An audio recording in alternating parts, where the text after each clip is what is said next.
This way! We haven't a moment to lose! Please, Doctor, you have to help her! Hurry! Hurry! Put her right here! We need to run some tests!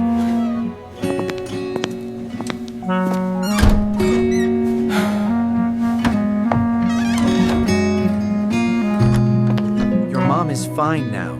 She will recover.